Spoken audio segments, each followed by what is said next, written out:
Okay, we are on page Chaf Aleph Amud Aleph 21a. So where we left off is in understanding the merit that a Sotah woman might have that would defer her demise by a year, 2 years, 3 years, a few months, at various different views. The Gemoro discussed what the nature of this merit might be. It's either the merit of Torah or the merit of mitzvah. We'll never know that. Right. So, well, the Gemara, right. So the Gemara essentially concluded that the reward of mitzvah or the merit of mitzvah is not powerful enough to defend someone against such a demise. And we explained what that means, because the mitzvah only has its effect while the person is engaged with it. Certainly, the bond with God created with the mitzvah is eternal in a spiritual sense. But in terms of the effect on the person, it's not as long lasting, and therefore the merit must be the merit of Torah. And the merit of Torah is longer lasting because a person absorbs Torah within themselves, becomes part of who they are, part of the way they think. Right? It's actually, I mentioned yesterday that it's the daily Tanya. We're studying these parts of Tanya. Today's Tanya reading is the entirety of chapter 5, which discusses the subject, that Torah becomes absorbed within the person, becomes one with who he is, and the union with God and the study of Torah is deeper and greater than any other union, considering that a person is completely invested in the Torah study, and the Torah study becomes incorporated within him. So he's in it, it's in him, it's complete surrounding from all sides, as the Alter Rebbe explains there at length throughout the course of that chapter 5. When you're talking about Torah study, what encompasses Torah study? Any Torah study. Any. Gemara? Gemara, Jewish law, specifically, depending on what the level is, but specifically we're talking about here the type of Torah study where the person doesn't just read it and forget about it 5 minutes later, but the person toils to properly understand it and retains that information in his mind. So in that activity, in that reality, there's divine ideas, which is godly itself, in his mind. And that godly idea becomes part of the way he thinks, becomes part of who he is. So it has this longer lasting effect.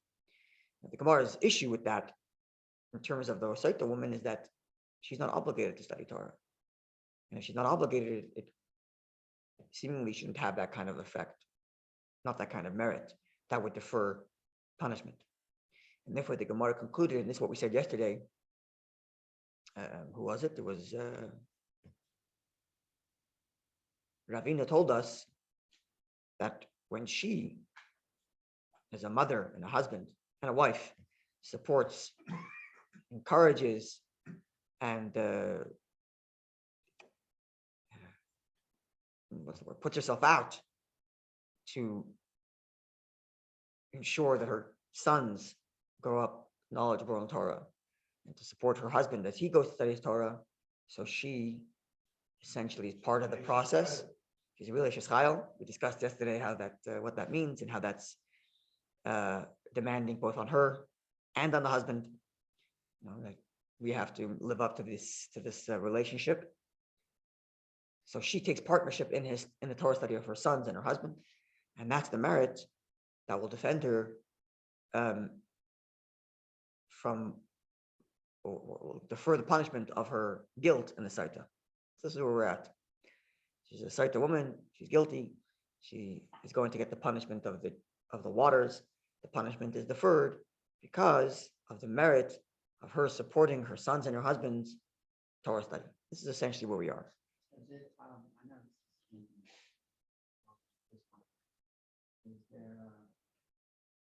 any further discussion about how long this deferment is? No, we discussed that already. 3 years max? 3 years, 2 years, 1 year. And then there was a different opinion about 3 months, 9 months, or 12 months, right? 12 months being a year. Seems so. It seems so. I'm trying to remember, we had much earlier, the Gemara discussed it also. The Gemara said something about that a demise can come later. There's an opinion that said that demise can come later, but the manner of her demise will match that of the Sotah. Remember that? This is way back. I can't remember, but it could be. There's other opinions there. I don't remember. Thank you. don't remember offhand at the moment. You have to Sorry. track with it. Sorry? You have to track with it. You know, my greatest pleasure is on Friday nights after we eat, I sit down with Abby, and my oldest granddaughter, and we go over the parsha of the week.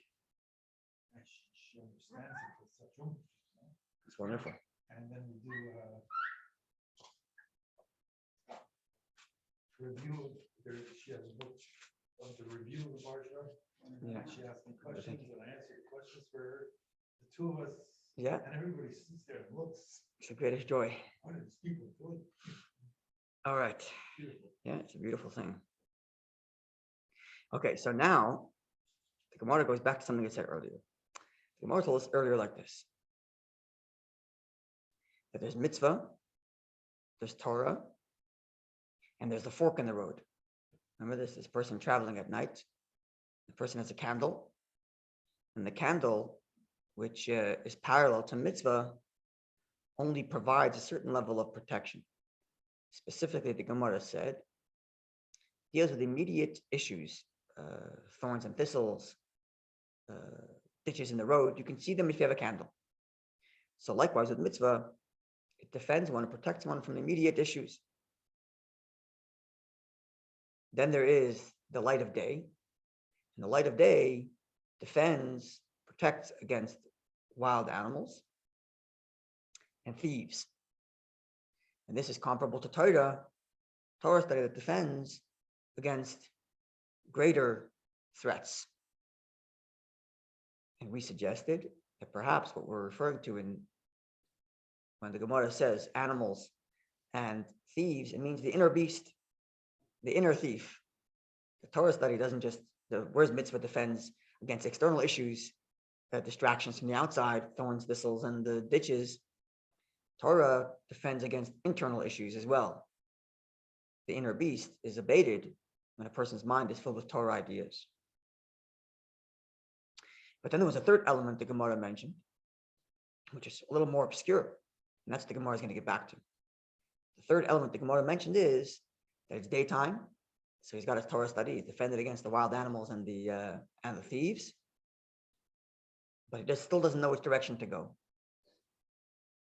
And the Gemara says he comes to a fork in the road, and there's signs which tell him this way or that way. Now he knows where to go. And the Gemara told us, or the Breita told us, quoted by the Gemara, that this fork in the road is the end of life. The end of life.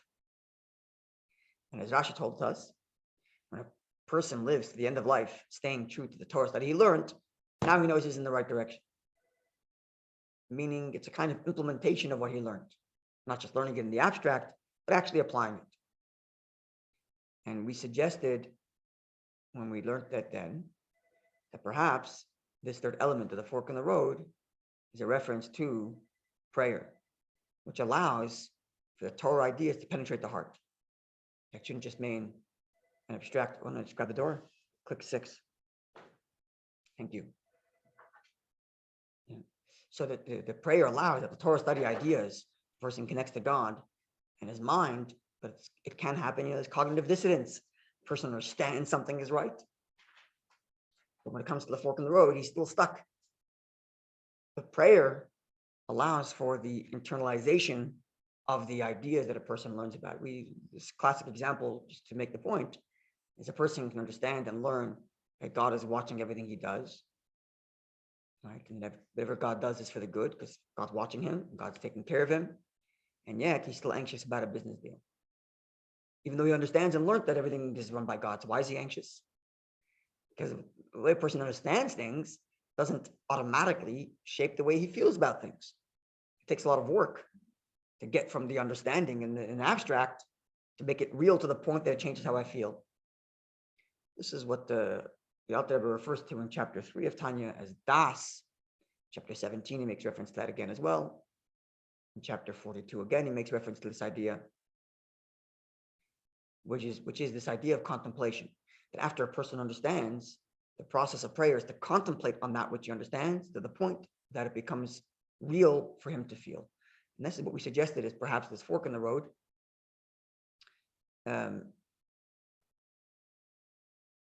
That allows for the Torah to be a guide, not just an abstract thing. But why would that fork only come at the end of life? Okay, so Rashi makes reference to the end of life, and we suggested that our reading is a little bit of a different reading, but still, nonetheless, when we talked about it then, we came to some conclusion, right, Robert? We came to some conclusion that perhaps sorry, No, go ahead. right? What was it? Remember? In reference to the fork in the road? Yeah, the end of life related to prayer. Yeah, you had mentioned the prayer as being. Right. So we came during the class. We came to a conclusion of what's the relationship between the end of life and prayer. Right. Maybe it's perhaps to remember, not actually make it to the end of life, but remembering what the end of, remembering how a person might feel at the end of life. In other words, when a person comes to the end of life and his body is no longer valued, right, what does he value? He values his soul, right, which is what perhaps his prayer is supposed to do, that he should value now while he's living what he would value at the end of his life. Maybe, right? That's what we talked about. Or maybe that was something Rabbi Gimple emailed me. Rabbi Gimple emailed to me making reference to the Gemoro elsewhere, which says that remembering the end of life is a reminder for tshuva, right? Even though Rashi says the person actually makes it to the end of his life. I don't know. We were discussing. I'll tell you what we were discussing. We were discussing about mitzvah canceling a sin and Torah not canceling. Yeah. That's what we were discussing. We're discussing something else entirely. Everybody makes it to the end of their life.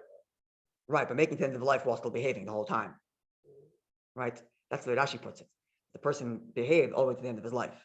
And that's the fork in the road. Right? But we're suggesting here maybe it's living a life now, remembering. This is what Rabbi Gimple was making reference to. The Gemoro says elsewhere that a person remembers the end of his life. That'll help. That inspires teshuvah. Now, thinking of the end of life could be two things. It could be thinking about Judgment Day. The end of life is Judgment Day. Or it could be a person thinks about what would he care about at the end of his life. If we really cared about the things that we will care about at the end of our lives, then a lot of the things we spend our time trying to gain, we wouldn't care very much for. Physicality, materialism. And that's kind of what prayer does, to inculcate the truth of Hashem, which is what becomes clear when at the end of a person's life. So maybe that's the relationship there, and we're going to explore that more today. Yeah. No, I thought maybe a couple of classes back that the fork in the road would also be a reference to the YH. The YH. Was, right. Even after studies, that's right. Even after studies Torah, he inculcates the idea. His animal soul is still there. Yeah. Right. Even if it's abated and it's not a beast, but still the direction is not necessarily clear, or at least the potentiality for his animal soul to come back. Right. Unless he has the prayer element and he inculcates the Torah ideas into his heart to the point that that's what he feels for. The fork is like you're neither in a mitzvah point state, nor are you maybe fully developed in Torah. You're somewhere in the middle. Well, it seems like it comes after the Gemara, after Torah. The Gemara is saying even after Torah, even after daylight, you still have the issue of the fork in the road. You still don't know where to go. You're not fully, you're not perfect in Torah. It seems like Torah is perfect, though. In other words, the fork in the road comes after Torah study. That's what the Gemara puts it. After Torah study, the person still needs the fork in the road. Right? That's what I'm suggesting. It's prayer that comes after. It's the contemplation about what one learned even after he studied. That's perhaps what I'm suggesting. The additional element is the prayer element. Sorry? What if he's never studied Torah? He's got to go learn. Or you and I got to go find him and teach him. And there's no fork in the road. Right? It's never too late. Until the moment the person dies, the person can always do teshuvah. Right? But the teshuvah doesn't make you learn Torah. No. It still solidifies his relationship with Hashem. That's the key. So the parable that comes to my mind, talking about this fork in the road at the end of life, is the prince leaves the kingdom and loses his wife, and now he's coming back home, and he's standing at the gate to go back into the kingdom, and now he has to face the king. Judgment Day. He's facing the king, and now he has to explain himself. Why did I study for? Why didn't I study for? Right. So judgment. That's right. Yeah, That's right. So that fork in the road where he's now contemplating. Right. So there is those that element that remembering what death is, meaning remembering that there's going to be a judgment. But I think also there's another element, which is when a person's on the day he dies. In other words, the Gemara doesn't say, Yom Hadin, the day of judgment, or even death. It says the day of death, meaning the day you're alive, but you're going to die. That day, what are you thinking about? That's perhaps not the judgment, but what are you thinking about? You start to look at yourself and say, well, what's valuable? What lives on? What's true? The stuff I ate and the house I bought, the money I had in the bank, right? You start to think about what's real, right? So if a person thinks that way now, that's kind of a prayer type meditation. Not just, I know what Torah says, but contemplate to think about, well, what's valuable to me? What's real to me? What did I do with it? Exactly. What did I do with the knowledge I have in my Torah? And that's perhaps the day of death. That's what Gemara says, Yom HaMisa, the day of death, not death itself, not the judgment day that comes after death, but the day of death, meaning while I'm alive, but the day I'm about to die. Maybe that's perhaps what the Gemara is saying. I appreciate this idea of the reference to prayer being the fork in the road, because it seems to tie mitzvahs and Torah together. That's right. So now let's see how the Gemara says it, and let's see how the Gemara says it. But what I just gave you is a frame in which I'm going to learn the Gemara. But a person can learn the Gemara without the frame I just positioned. In other words, the Gemara, let me make this clear. The Gemara does not say the word prayer. Right? This is my suggestion as to putting a frame on what the Gemara is saying. It's a nice link. That's right. So someone could read this Gemara and completely disregard this whole notion of prayer. I just want to make that a complete disclaimer, especially, or being able to make sure that I do my legal requirements to state that this is only one way of reading the Gemara, and it's my suggested reading. And I'm sure there are many other ways of reading the Gemara that do not include prayer, since the Gemara doesn't use the word prayer. But this is a frame in which I'm going to read this following Gemara. So let's see. It's about a quarter from the bottom of the page. It's the last word on the line, which is my. And then the first word in the next line is Parshas Dracha. Okay. My Parshas Dracha. What is the meaning of the fork in the road that comes after the person has the candle? He's got mitzvahs. Daylight is here. He's got Torah study.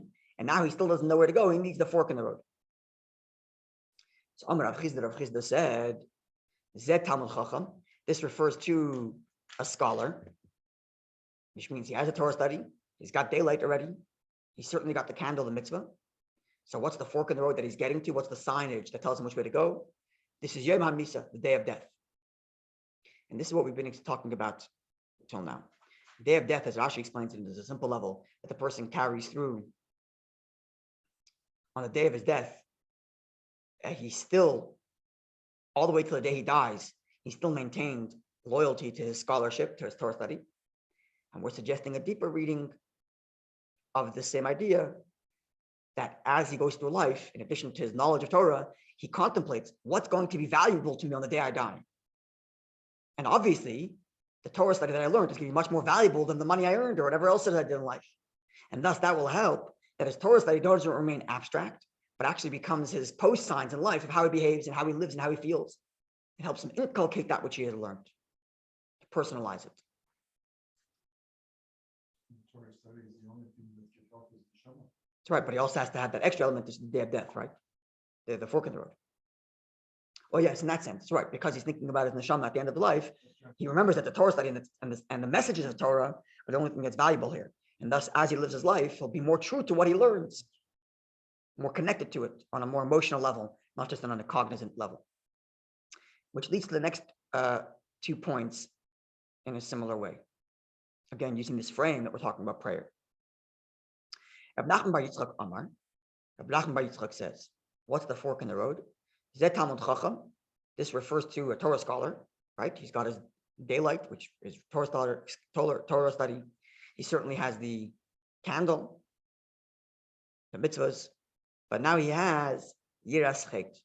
He has, in addition to Torah study, he has the fork in the road. He has the signage which tells him which way to go. That is his fear of sin. What is fear of sin? Because Rashi tells us the fear of sin prevents him from running after his evil inclination, his animal soul. So what is the fear of sin? So the fear of sin, as explained in Tanya, there's different levels of fear of heaven. In Tanya, the idea of fear of punishment doesn't even enter to the realm of fear of heaven, because it's not fear of heaven. It's fear of retribution. So let me put it this way. Could be disappointment to your soul also. Oh, 1 second. But that's not necessarily punishment. Let's see this, right? So there's different levels of fear or awe, reverence that will keep one in check on how he's behaving. Right? So you have fear of punishment. Now, the punishment itself, the fear of punishment doesn't enter necessarily the realm of the fear of heaven, because it isn't the fear of heaven. It's the fear of punishment. Meaning like this. What does fear of punishment mean? Fear of punishment means really that if I can get away with it, I would do the sin if I knew I wasn't getting punished. So it's not the sin I'm afraid of. It's not fear of sin. It's not even heaven I'm afraid of. It's retribution I'm afraid of. And if I know that this mitzvah, I'm going to get away scot-free without punishment, I'll take it, because why not? So if I can find a loophole in the code of Jewish law that allows me to get away with not doing a certain mitzvah, I won't do the certain mitzvah, because I'm not going to get punishment. Because if they come to me in court and say you're being punished for X, Y, Z, I'm going to take it to book and say, look, I had a head there. I had a leniency. So that's not fear of sin. It's not fear of heaven. It's fear of retribution. So in Tanya, that doesn't even enter the realm of love and fear of God, or fear of God. The idea of fear of punishment doesn't even enter the picture. So Yiras Chet, says the Alter Rebbe in chapter 41, is the basic understanding as follows. I am in God's presence, and in the king's presence, you don't disobey him. That's the basic idea of Yiras Chet, the fear of sin. The misbehaving itself is something I dare not do because the king is standing here and watching me. I'm going to act a fool in front of the king. A person who's afraid of acting like a fool in front of the king is because he's afraid the king's going to smite him? Not necessarily. What if the king said, you guys can do whatever you want. I'm in a good mood. Do whatever you want. So now the guy's going to act like a fool? No, he's still not going to act like a fool because it's the presence of the king. You don't act like a fool in front of the king. Even if the king said you can get away scot-free. A simple example. If you're sitting in a room, right, and the greatest scholar of Jewish history walks into the room, and you're studying, you're doing nothing wrong, right? You're going to stop talking. You're afraid the guy's going to do something to you? This great scholar? No, it's just in the presence of such greatness, you don't want to dare say something that's not even that might even be interpreted as half foolish. You're talking about one of the greatest scholars of all time. He's not going to hurt you. He's not going to do anything. He's a nice guy, right? Because it's the sin itself that you're afraid of, not the consequence of the sin. Because you're in the presence of the king. In chapter 41, there, the Alter Rebbe goes through various different levels of understanding this, right? Because the levels are to what degree do you appreciate that that I'm in God's presence, and how do you think of God? Do you understand what God is? Like when you say that you're in God's presence, that you're in the king's presence, and the king is watching you and wants to know how you're behaving, right? So to what degree do you appreciate that, and what do you think of God? You can go to the lowest point, the most basic of which, like the Alter Rebbe quotes Rabbi Yochanan ben Zakkai, who famously told the students before he died, on his deathbed, he told the students, let the fear of heaven be like the fear of another human. But God Right? is like the king. You said the king says do whatever you want. But God is telling us. I know what I'm saying is in all our theory. lives, he's telling I'm us saying is whatever you want. right. What I'm saying is in theory, the king could tell you that today I'm not punishing anybody, and you still won't act like a fool.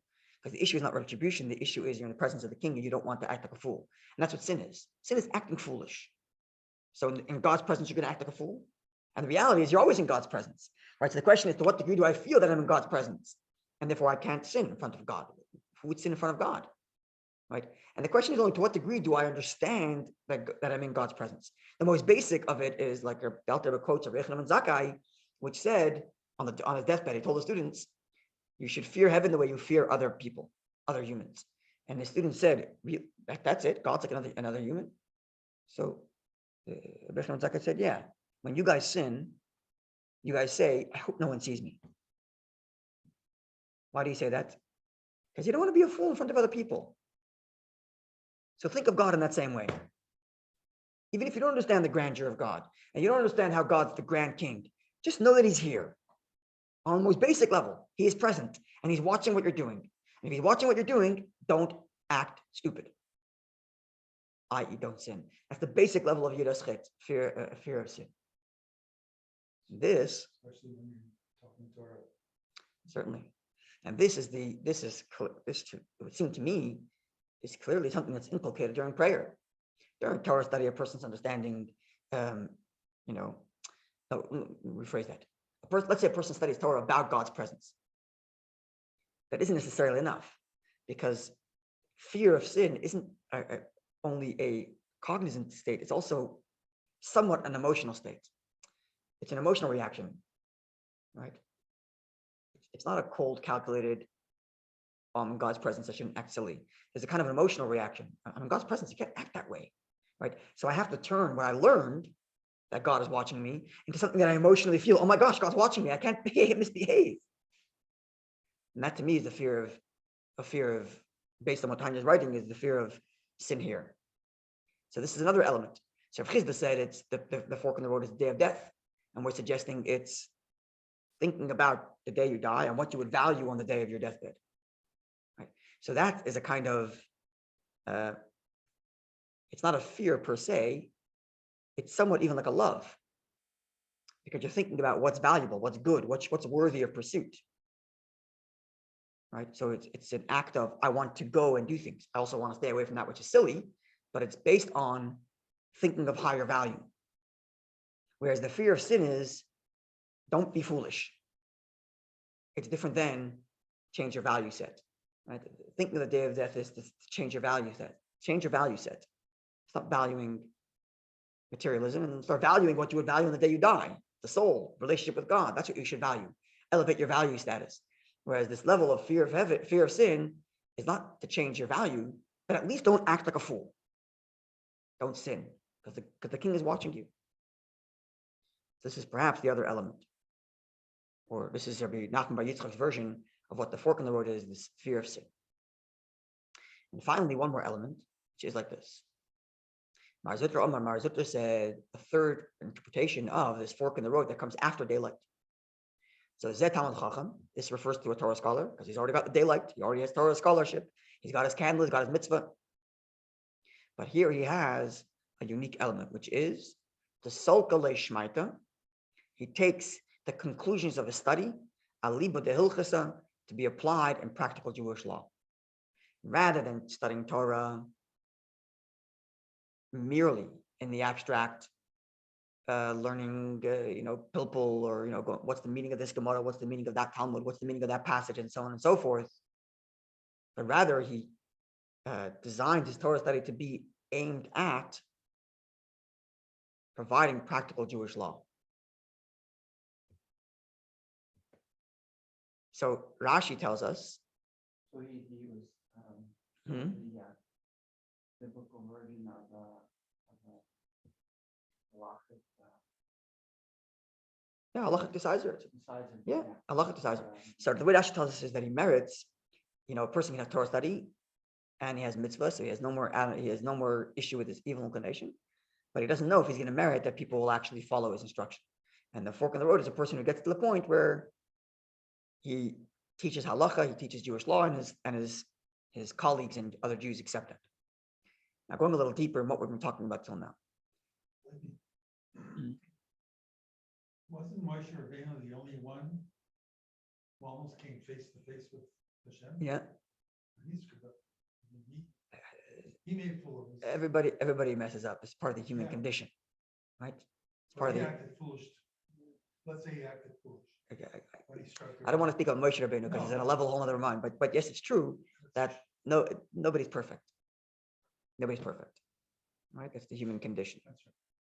Yeah, but nonetheless, we still have to do our effort, right? We're all flawed. Yeah. Even someone who carries with him fear of sin doesn't mean he's never going to sin. That's right. He's got to fight and fight and fight every day to maintain that fear of sin. Okay, so what's this element of learning Torah for the sake of coming to halachic conclusion? And what I'm about to share with you is based on an essay, an entire book, which is a series of discourses. I called it an essay, but it's a series of discourses delivered and written by the Rebbe Rashab, which is the fifth Rebbe of Chabad, and he delivered this series of discourses over the span of 3 years.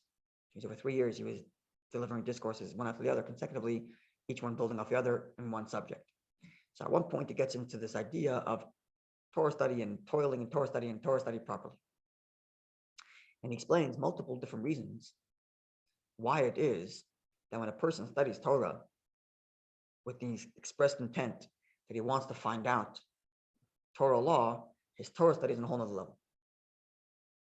rather than someone who's studying Torah for the sake of abstract knowledge. And it gets to something that we said earlier about studying Torah for intellectual pursuit versus studying Torah because this is God's Torah. Let's just go on the most basic of levels. A person studies Torah for the sake of abstract study. He wants to know, he's making a whole dissertation and trying to understand what's the passage in this Gemoro means. You know what? Let's just take, for example, us learning right here. And we learn right here. There's no real practical halachic application to our learning. So if I misinterpret the Gemara, I say it all the time. Could be my interpretation's wrong. It's my suggested reading. And if you don't like it, throw it out. I can never say such a thing if I'm teaching Jewish law. If I'm teaching Jewish law, I better be absolutely correct, because we're going to behave accordingly. Right? So my learning is a different learning. My pursuit of truth in my learning is so more greater when my Torah studies to begin with the mindset that I'm going to be deriving a practical Jewish law here. Because if I'm going to arrive at practical Jewish law, I better be 100% accurate.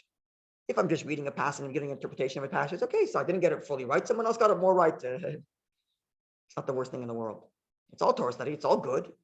As long as I'm following the rules of Torah interpretation, good, by all means. Everybody should come up with novel ways of thinking about Torah. But if you're going to talk about Jewish law, forget the way you think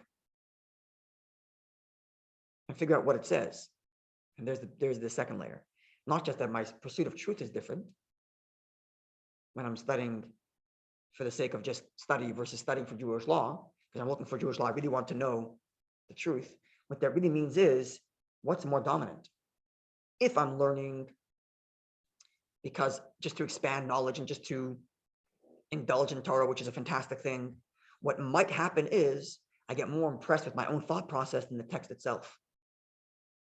Because it's an intellectual exercise, and I want to enjoy it, and I want to, put my own way of thinking into it. But if I'm trying to derive a Jewish law, my thinking and my understanding is not relevant. What's relevant is, what does the text say?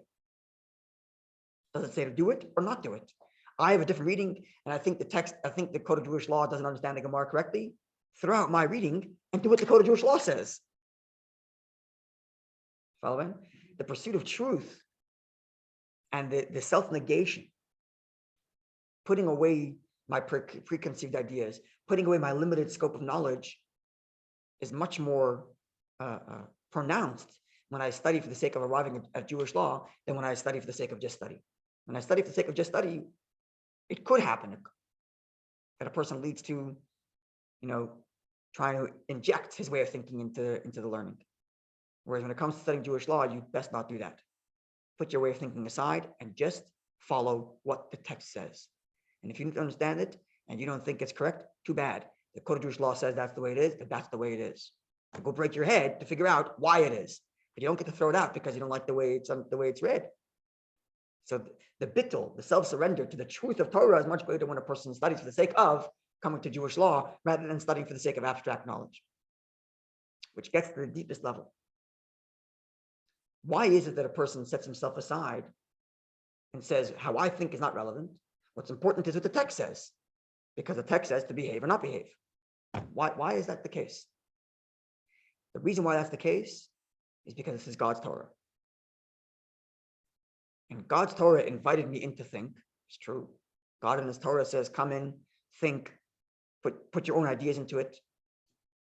But if you're going to find out what God wants me to do, we understand that God's knowledge and God's wisdom and God's understanding is far superior, infinitely so, than any human being. And therefore, if he says do X, Y, Z, do it, whether you like it or don't like it.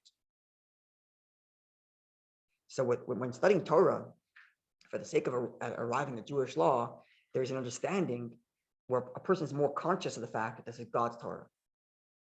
It's God's Torah instructing me and others what to do. And that's what's most valuable here, not how I think about it. And this, perhaps, again, points to the prayer element. Right? We mentioned this the other, one second, I just want to conclude this. We mentioned this the other day, this idea of making the blessing on Torah before a person studies Torah. The blessing on Torah, which precipitates the studying of Torah, is to remember that this is God's Torah. It's like the prayer element that comes before Torah study. Before a person engages in Torah study, where he might, if he doesn't study Torah properly, might end up pursuing it as an intellectual thing, and he might end up injecting his own way of thinking into it and be more impressed with his own thinking than the text. Have the prayer first to remind you this is God's Torah. And that will lead a person to learning in such a way where he's looking for what's the truth of God, not what do I think about it. And that's most expressed when a person studies Torah for the sake of deriving practical law. This person doesn't inject his own ideas into what God wants. He looks at what the text says, and that's what the text says to do. That's what he does. Doesn't understand it yet? Okay, so I don't understand it yet. So this all again is inculcated in the prayer element, in the blessing, which is a kind of prayer type thing, the blessing that precedes the Torah study. The prayer that comes before a person prays in the morning, remembers whose Torah it is, and then from there he goes like the Code of Jewish Law says to do. From Beis HaKnesses, a person goes to Beis Medrash. From prayer, a person goes to study. So that his study is built on the foundation of his prayer. This is God's Torah, and therefore I best listen to what Torah says and do what it says, not inject my limited way of thinking onto Torah. So these are three different ways of learning what the fork in the road is: day of death, fear of heaven, fear of sin, or learning Torah for the sake of